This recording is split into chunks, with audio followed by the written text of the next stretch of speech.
If you've been watching me for a while, you know I'm not too big on the Game Awards, especially in recent memory. Like, the recent picks and, like, the whole biases towards, like, celebrities over people who were actually involved with video games is honestly just fucking stupid to me. But this takes the cake as, like, yeah, what's even the point of the award anymore? Like, what's even the point of the award show anymore at this point, bro? Like, honestly, what's even the point? So, recently, they decided to announce that remakes and DLCs are going to be legible. Like, here, it says, like, right here.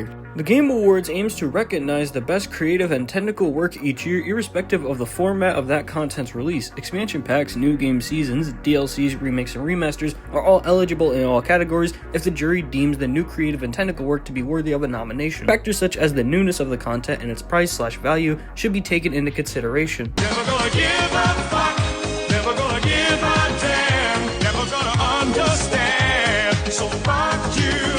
Bro, imagine you work on a game for like years and it gets taken away because of some like fucking new season DLC or some like expansion pack that's like $50. Remakes I get to some extent because not every remake is going to be uber faithful to the original story. Like, look at FF7 for example. The gameplay is way different compared to the original, and on top of that, while there are similar story elements, a lot of the story is completely different compared to the original. Like, in that regard, it makes sense. However, like a remaster or an expansion pack or DLC, bro, like, it changes nothing about the game. Like, remasters don't really change anything about the game except maybe graphically, and like DLCs or expansion packs don't really change the game or like the core gameplay of anything. It's just like an add-on that you have that gives you extra content, and that's it. Don't get me wrong, I actually like God of War Valhalla, but like realistically speaking, it plays pretty much the same as the base Ragnarok game, so like there's no real reason for it to get nominated or anything like that. I feel like they're only really doing this for 3 reasons. 1, to appeal to that D&D geek crowd and make Elden Ring win, just so all the Coomers could cream out and go peek. 2, to basically stir up controversy because, hey, wouldn't it be so controversial and get us a lot of money and attention if a DLC beat an actual game? And 3, to probably try and draw in more viewers because, let's all be honest, the Game Awards hasn't even been that good since like the last few years. Like, ever since The Last of Us 2 won Game of the Year, it's gone to shit. Like, the Game Awards in recent memory has just been horrible, like straight out horrible. Like, the winners have been horrible, the game reveals have been horrible, like everything about it has been horrible. Down to like the winners and like the game choices and like the reveals,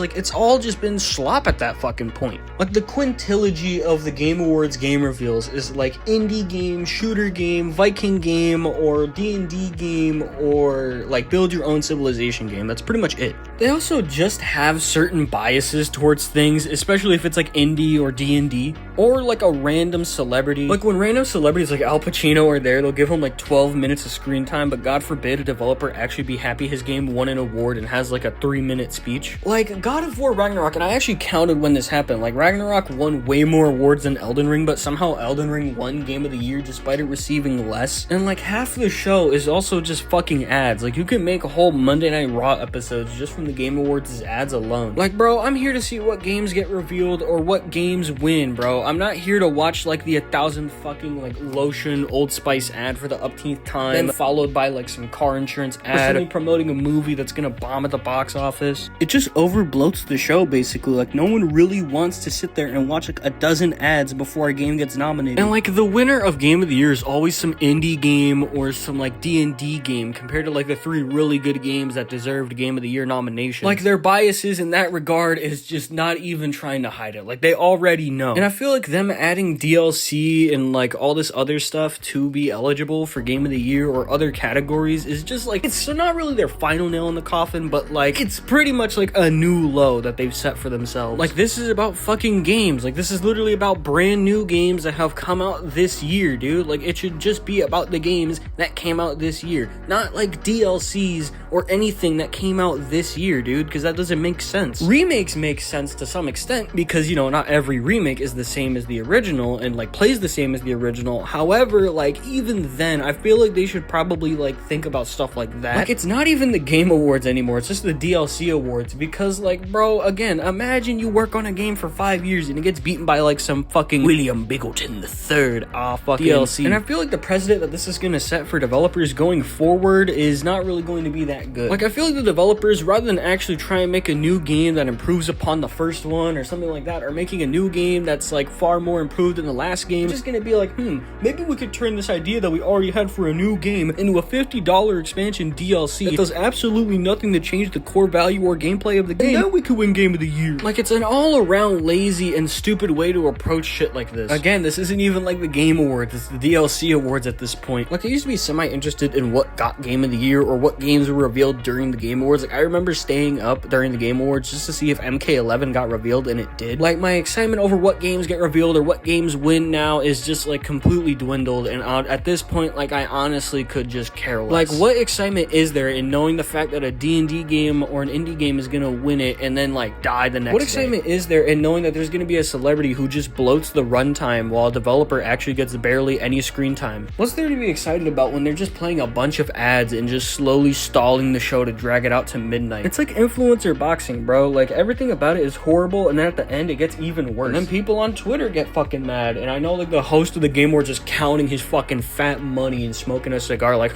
these fucking idiots. And people are gonna come back next year, and then the next year, and then the next year. It's gonna be the same thing over and over and over again. It's gonna be the same random celebrities bloating out the runtime with ads and a bunch of other stuff, and then it's also gonna be the same indie game winning over the actual good games and stuff like that. Like, bro, the Golden Joysticks really needs to get popular because the Game Awards, like, in the words of Jesse Pinkman, you can't keep getting away with it! He can't keep getting away with it! He won't.